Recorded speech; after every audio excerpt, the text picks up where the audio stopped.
nari mfite bourse ya basket. Wewe wize muri kaminuza kubera gukina basket? Nize kuri bourse ya basket. Wow. Ubwo nukuvuga ngo ni APRS wakiniye gusa? Nakiniye IPRS imyaka 4 ariko nkaba nari mfite ikintu kiri hobby cyo kumva nyine naba owner w'ikintu ntazi. Mfite nk'imyaka 18 niye kuvuga akantu ariko na n'ubundi akavuga kakansetsa. Ni kubera icyo umushinwa yinjiza urwembe rwanaga abantu benshi large y'abantu benshi usanga bafite ikibazo cy'umusatsi. Ndabimubaza kuko we yakoraga muri ambassade y'Abahindi aza kuza kunsabira admission yo kujya kwiga mu Buhindi. Ubwo is your partner? Okay. Ubu ni imvi n'uburwayi? Yego, ni imisemburo iba yabaye unbalance. So ugiye uje tukagufasha iba balance ku buryo za mvi zongera zigataninga ukazongera kuzizana ugeze ku myaka 50. Kuruhara rero ari nk'umuntu ubufite nk'uruhara pe hameze nka miliwari. Uriya muntu umusatsi wa amerute. Uramera. Ni process kuyindi na step nimwe asimbuka. Ibyo bifata igihe kingana gute? Genda samuratsinze icyo ngukundiye urumuntu mugabo ugendo rwiza kandi urugendo ruhire. Reka nizere ko umeze neza aho dukurikira uri mu bice bitandukanye waba uri mu Rwanda waba uri hanze y'u Rwanda. Imana ikomeze kuguha umugisha cyane, ikomeze no kukurinda mu byo uri mu Urugendo Online TV. Rero turagarutse kandi tumeze neza cyane. Nitwa Gakire Samu, nongeye kwicara kuri mikoro ya mbere nakiriye umwe mu ba boss ladies cyangwa mu bahasra. Ari ukuntu bavuga ngo abahasra abantu b'abakozi koko ndakwakiriye. Akazi cyane. Umeze neza? Meze neza cyane. Imana ishimwe.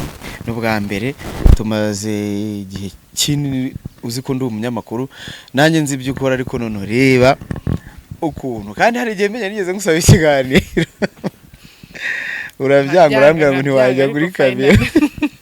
Finally ndaje. Finally none uraje tugiye kuganira. Yego, ibwire abantu badukurikiye. Nitwa Mararungu Claudine. Abantu mu specialist ku bijyanye n'umusatsi. Nimvuga umusatsi kuri abantu baba bafite ikibazo cy'umusatsi, abadamu, abana, abagabo bafite ikibazo cy'ubwanwa ndetse n'uruhara.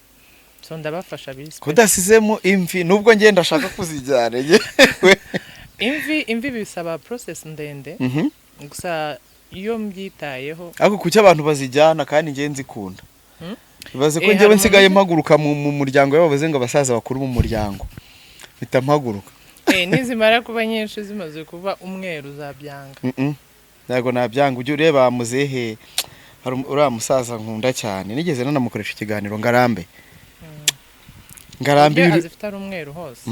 Ngarambe yuri kureba ku mutwe ubona ari byiza ariko simbizi abantu bose hari n'abakunda impara. Abantu bakunda uruhara. Nukwiyakira kuko nta muntu wamufasha ariko ya abimenye ko twamufasha abenshi baraza tukabafasha. Mwebwe bitandukanye na bari yabateraho amapwe ntago ari transplant. Juste no kwita ku musatsi kuko haba harabayemo ikibazo cy'imisemburo mike iban balance. So nicyo tugufasha kugira ngo wongere ugarure ya misemburo yawe. Yego, turaza kubyinjiramo neza cyane wenda niyo mpamvu twaguhamagaye ngo uze hano kubera ko twabonye ibyo ukora ibyo ari byose abanyarwanda badukurikiye kandi tubona ko babikeneye. Noneho rero tutari twabyinjiramo neza reka tubanze twisubira inyuma gato. Buri umuntu wese akorana inzozi ziye zitandukanye. Ushaka gusanga ibyo ukora biri mu nzozi z'ibyo wakoranye cyangwa se ugasanga ubuzima nyine nabwo butujyana ahandi hantu cyangwa se ugasanga uko ugenda ukura ibintu bigenda bihinduka. Ibyo umwana aba yibwira byose ugasanga kuze bigenda bihinduka. Tugiye kujya kuri yawe mu myigire yawe urugendo rwawe nkuko waje ku rugendo. Tujye kuganira ku rugendo rwawe. Nakoze kubera ababyeyi banjye barabaganga. Nakoze numva mfite inzozi zo kuzaba umuganga. Ariko bijyanye n'imyigire nza kwiga finance. Ako mbabarira umbwire dusubiye nyuma gato. Urumva wowe biratandukanye. Ngewe ababyeyi banjye bari abahinzi. Urumva birangira ubaye mu YouTube.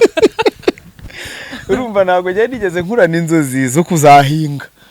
wenda mvuge ngo ngiye gukurikiza ababyeyi banjye ariko wenda ntavuze ko guhinga buriya ndanabizi ko ubu ngubu abantu bari mu buhinzi babikora professionally bari mu bantu bafite amafaranga cyane yego kuko ubuhinzi urebye nko mu Rwanda ngira ngo abanyarwanda bari muri za percentage ya 80 kuzamura ku ijana batunzwe n'ubuhinzi. Ibindi bintu byose bifata percentage nke cyane. Nk'umwana ubundi uba waravukiye ku babyeyi bombi bize, ngira iyo pressure yo kwiga yo gushaka amanota meza bazi kureba kuri birote ko njyewe nashaka no kumwereka birote nkamubeshya cyangwa nkayicurisha.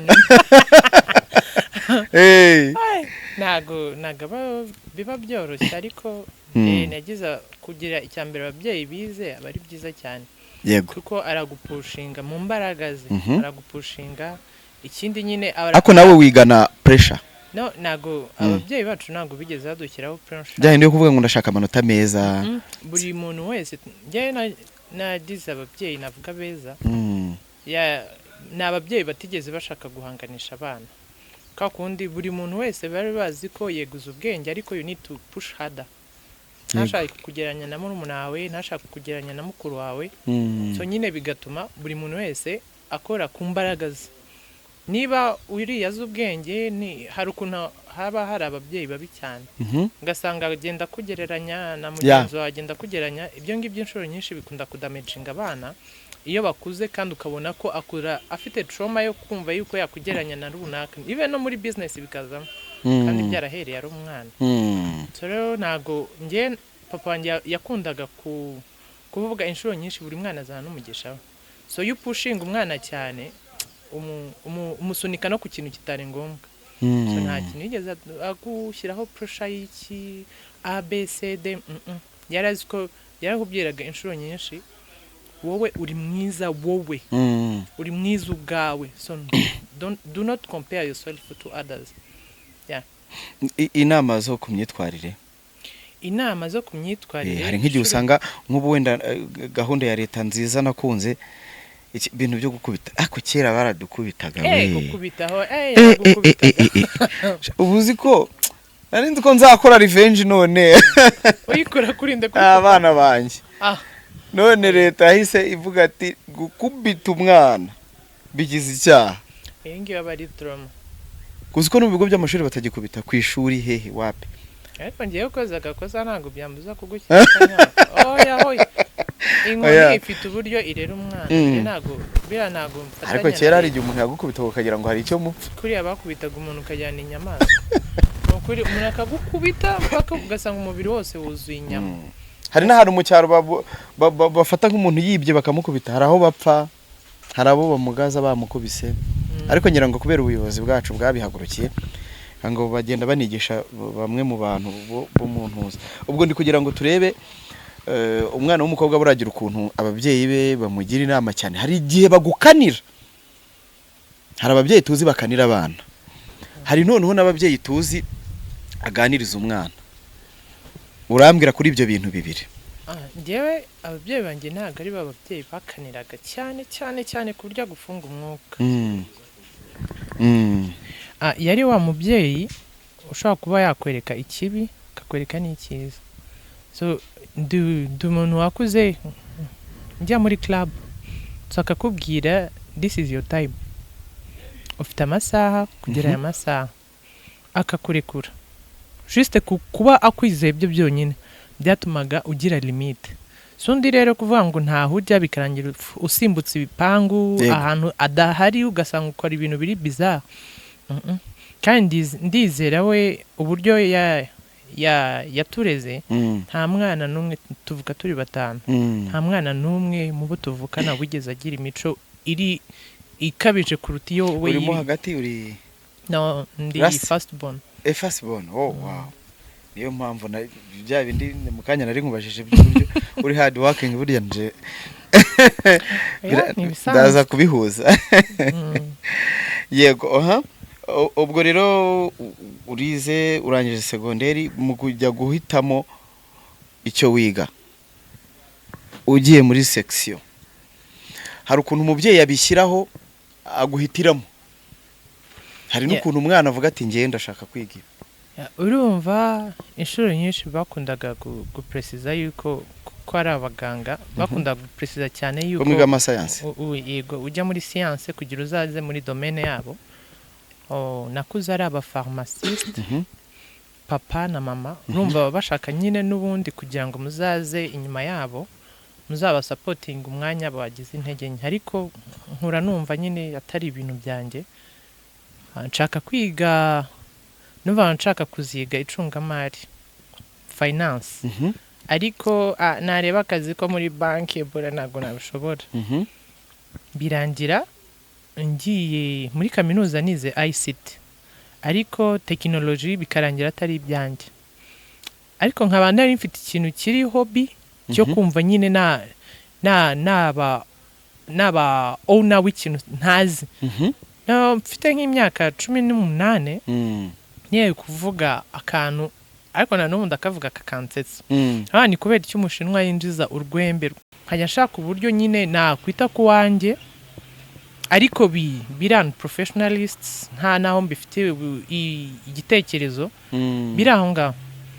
So maze kugira navuga ngo maze kwegera hejuru nibwo negereye uwo tubana ndabimusaba, kubera ko nyine nabonaga abantu benshi large y'abantu benshi usanga bafite ikibazo cy'umusatsi. Ndabimubaza none kuko we yakoraga muri ambassade y'Abahindi, aza kuza kunsabira admission yo kujya kwiga mu Buhindi. Who is your partner? We yanizeyo. Yego. Ngira amahirwe ambasaderi arabyemera yuko njya kubyigayo, amereza n'abantu narangije kwiga kaminuza bisanzwe. Narangije kwiga kaminuza bisanzwe. So njya kubyiga, byo kubyiga ntabwo bisaba kubyiga nk'ishuri. Juste no kuba wabumenyaho ubumenyi kuri byo. Ndabyiga no gufata nk'amahugurwa. No gufata amahugurwa kuko yego narabyikoreraga biriya professionalist nikorera umusatsi wanjye, ariko nkabona ntacyo bimpereza. So njya kubyiga niga y'amezi 6, maze kubyiga ndagaruka ntangira noneho kubikora biri professionalist, ariko nta experience mfite. Gake nibwo nagiye mbona yuko bya bintu bishoboka ko zanzo zanjye nshobora kuzikabiriza. Ubu rero ndabikora biri professionalists. Yego. Aho ngaho kubera ko turi buze kuhasobanura ibintu byinshi, reka mbanze nsubireho inyuma gatoya. Ku ishuri uri kwiga nta yindi mpano wari ufite?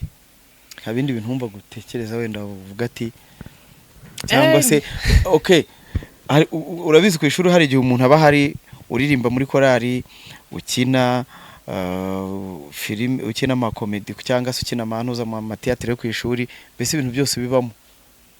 Kera niga muri secondaire numva nzaba nk'umukinnyi w'amafilme mu Rwanda. Wanakinnyeho?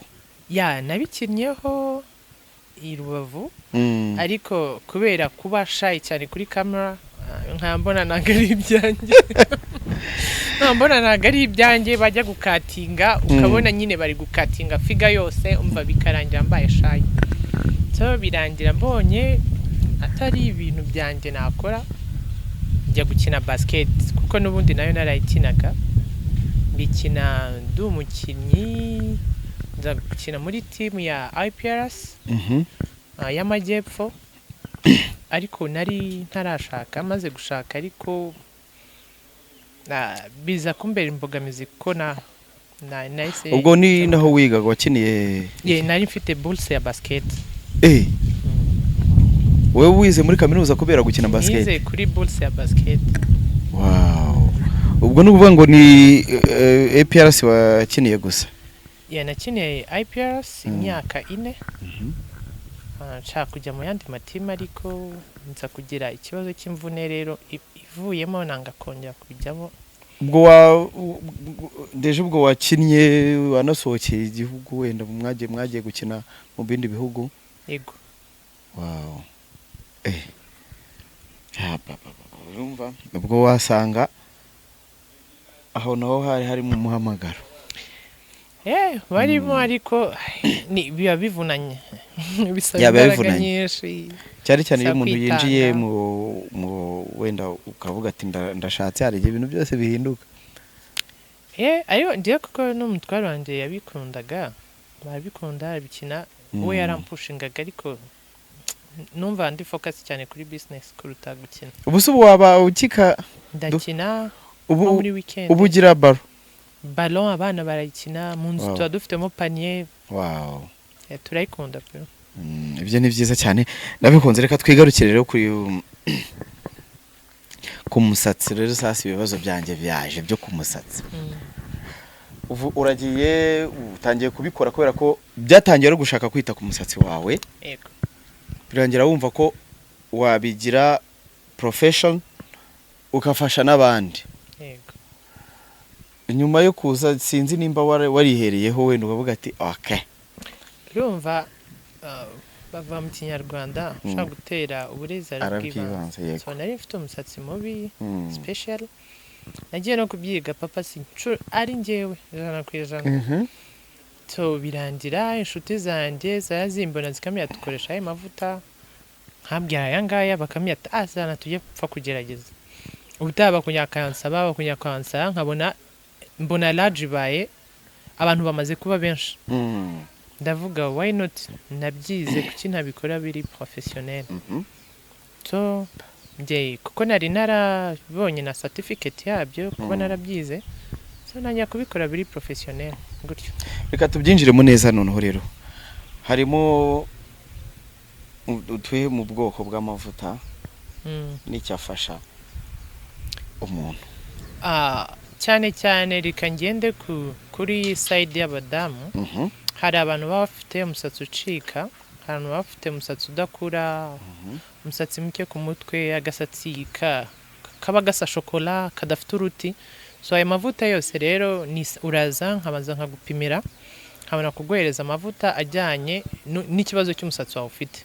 Birakemuka 100%. Abakiriya banjye 99%. Ibibazo byose birakemuka. Akagira ya type y'umusatsi yumva w'inzozi yashakaga. Kandi buriya ku gitsina gore tuvugishije kuri ikintu bita umusatsi. Ubwiza niho buhera amano kago umusatsi. Cyane rwose umusatsi kubera ko urumva je kigaragara cyane kandi nukureba kubenguka burahera akabanza usko ushaka kuba uri mubi ariko ufite umusatsi. Yego. Bwabo buka disappearing. Hari igihe ubona umuntu afite umusatsi ukavuga wow. N'abangaba abakobwa beza ukunda kubona adafiteho wig wakwiruka. Nago wamuvugisha ariko kuko ubona ya misatsi irakwa-attractinga bigatuma uvugisha umuntu. Yego. Noneho reka turebe aho ni ku bagore umusatsi bikamera neza. Ku bagabo naho tuba dufite amavuta meza atuma bazana ubwanwa bugakura. Oya. Bugakura bworoshye. Ari amavuta atuma ubwanwa buza? Yego. Ku muntu utabufite? Yego. Nube umeze nk'akabebe ubwanwa buraza.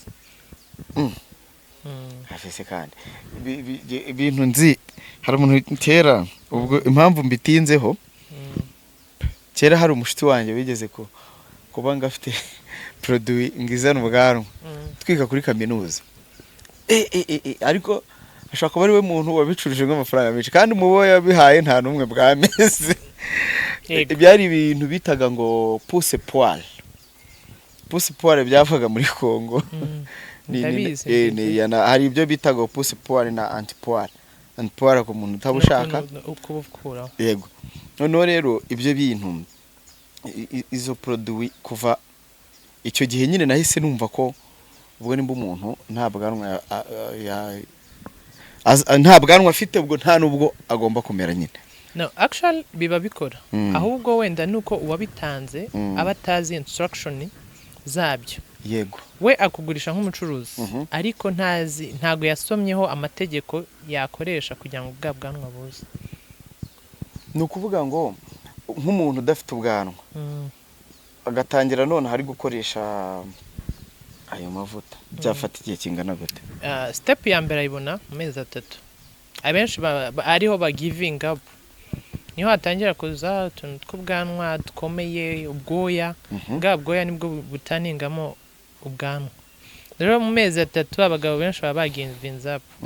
Hari abantu ikindi bakunda ubwanwa bwabo, akaba hari igihe ubona umutipe ukavuga ati wow, afite ubwanwa nyine buri mu fresher, ubwanwa bumeze neza. Yego.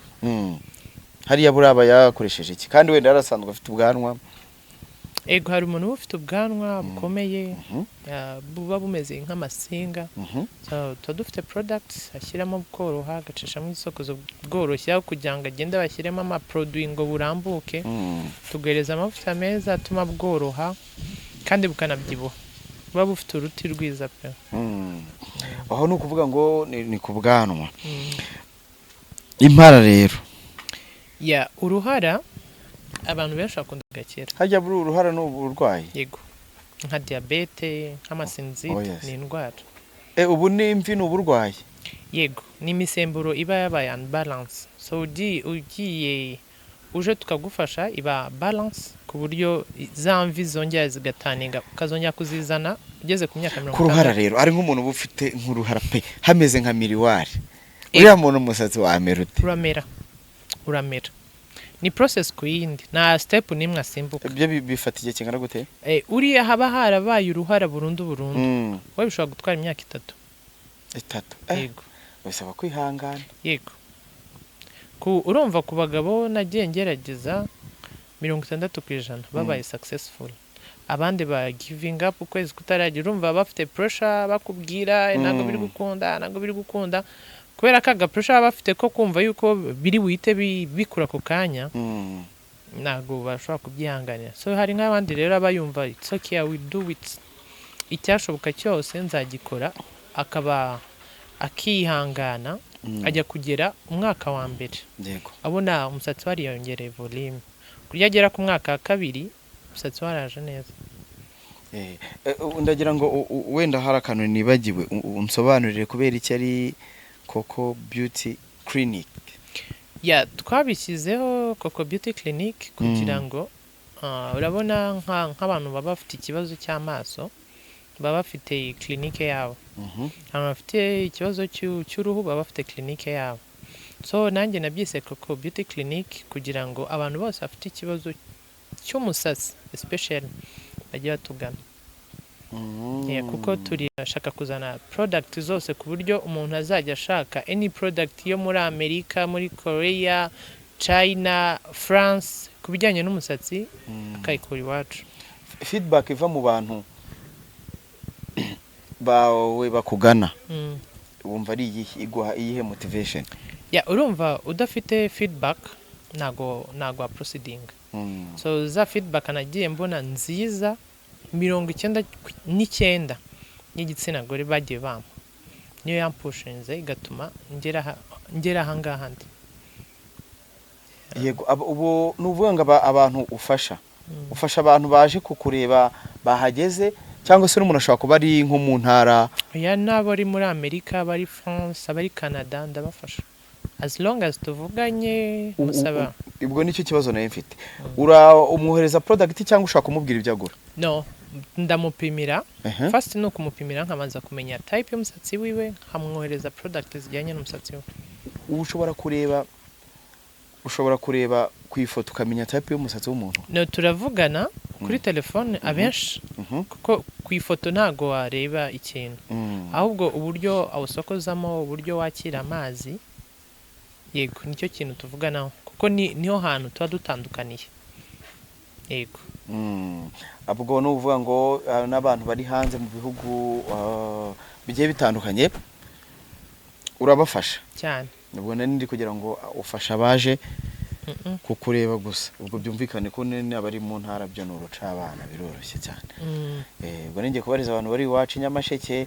Hari amafuta abakiriya benshi Nyamasheke cyane. Aho ni sawa cyane. Ubundi ku muntu ndetse no muri chic kuri basement ureba statistic. Burya iyo umuntu ari gukora nkuko ubuze kuvuga ati hari ibintu nshimishwa no kuba mbona abantu bangana mbafasha kandi ibintu byabo bikagenda neza. Buri munsi umuntu ahora atekereza ibintu byiza kurushaho. nubwo mgiye kubivuga ariko mu kanya n'ubundi nzi ko agiye kugenda hanze ngo kuzana ibindi bintu sinzi ari ibiki nuko uzanira abakiriya banjye imari Yego. nziza bashaka ko hari nk'izo bashaka hari n'abagutuma yego hari nk'ibyo bantuma mba ntafite so mba nkeneye kuzana byose kugira ngo icyo adafite nze kuba ngifite. hari ye gahunda rero mu kwagura mu gukora mu gukomeza kunoza serivisi zawe? nuko gukomeza guhereza abakiriya banjye product nziza kandi ntago nzigera mbatenguha mu kubahereza service nziza ndetse no kubakurikirana.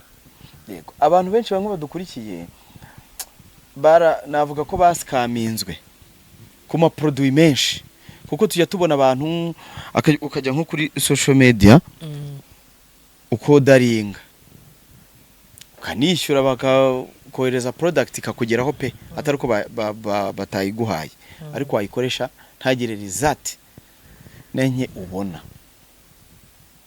Kuri wowe itandukaniro n'iriye? Twe ikintu cya mbere dukora dukorera umukiriya wacu follow up.